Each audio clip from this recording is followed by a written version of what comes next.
Assalamualaikum warahmatullahi wabarakatuh. Pertama-tama perkenalkan, nama saya Senak Nisa Putri dari kelas manajemen J dengan nomor induk mahasiswa 220903501054. Saya akan membahas sedikit materi mengenai teori pengambilan keputusan untuk mengisi nilai UTS pada mata kuliah ini.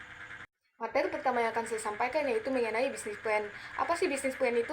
Secara singkat, bisnis plan dapat diartikan sebagai dokumen atau rencana tertulis mengenai tujuan bisnis atau usaha serta cara untuk mencapainya.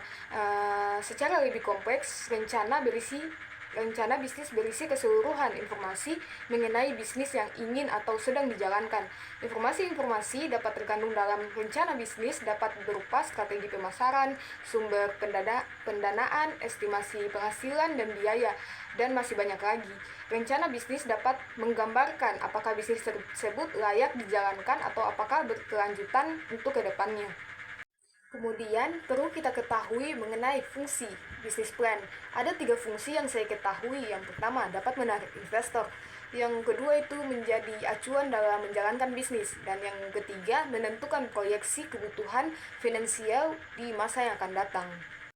Bisnis plan juga memiliki elemen-elemen di dalamnya, diantaranya yang pertama, ringkasan eksekutif, yaitu rangkuman mengenai gambaran umum tentang bisnis, tujuan utama, dan rencana strategis. Yang kedua itu mengenai profil perusahaan, yaitu penjelasan latar belakang perusahaan, struktur organisasi, dan informasi tentang produk atau layanan yang ditawarkan. Yang ketiga itu analisis pasar, yaitu bagian yang menyajikan analisis tentang target pasar, pelanggan potensial, pesaing, tren pasar, dan peluang usaha. Yang keempat itu ada strategi pemasaran, yaitu menjelaskan mengenai produk atau layanan yang disampaikan kepada konsumen. Yang kelima itu rencana operasional, yaitu penjelasan mengenai teknis perusahaan akan beroperasi, termasuk lokasi, fasilitas, rantai pasokan, dan proses produksi.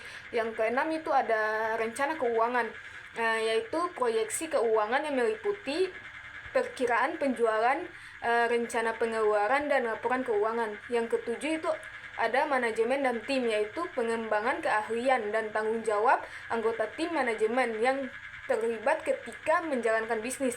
Yang terakhir yaitu mengenai analisis risiko, yaitu mengidentifikasi risiko yang bisa dihadapi pada bisnis atau rencana penanganannya. Kemudian perlu kita ketahui mengenai jenis-jenis dari bisnis plan. Yang pertama itu ada operation business plan. Operation business plan adalah dokumen yang menjelaskan secara rinci tentang bagaimana bisnis akan beroperasi secara efisien dan efektif. Yang kemudian itu adalah yang kedua, growth business plan. Growth business plan adalah dokumen yang menjelaskan secara rinci tentang bagaimana bisnis akan tumbuh dan berkembang. Yang ketiga itu ada development business plan. Development business plan adalah dokumen yang menjelaskan secara rinci tentang bagaimana bisnis akan mengembangkan produk, layanan, atau pasarnya. Yang keempat itu ada startup business plan. Startup business plan adalah dokumen yang menjelaskan secara rinci tentang ide bisnis, tujuan bisnis, dan strategi yang akan dilakukan untuk mencapai tujuan tersebut. Yang kelima itu ada strategi business plan. Strategi business plan adalah dokumen yang menjelaskan secara rinci tentang strategi bisnis plan secara keseluruhan. Saya ingin membahas sedikit mengenai pengambilan keputusan. Pengambilan keputusan adalah proses yang dilakukan oleh individu atau kelompok untuk memilih suatu tindakan dari beberapa alternatif yang tersedia.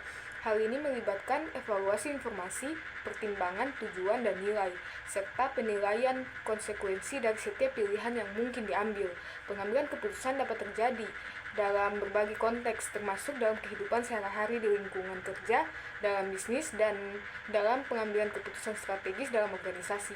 Tujuannya adalah untuk mencapai hasil yang diharapkan atau yang dianggap paling menguntungkan berdasarkan informasi yang tersedia pada saat pengambilan keputusan. Ada 7 langkah umum yang digunakan dalam pengambilan keputusan bisnis. Yang pertama itu ada identifikasi masalah atau peluang, yang kedua ada mengumpulkan informasi, yang ketiga ada mengidentifikasi alternatif, yang keempat ada evaluasi alternatif, yang kelima itu ada pilih solusi terbaik, yang keenam itu ada implementasikan keputusan, dan yang ketujuh itu ada monitor dan evaluasi.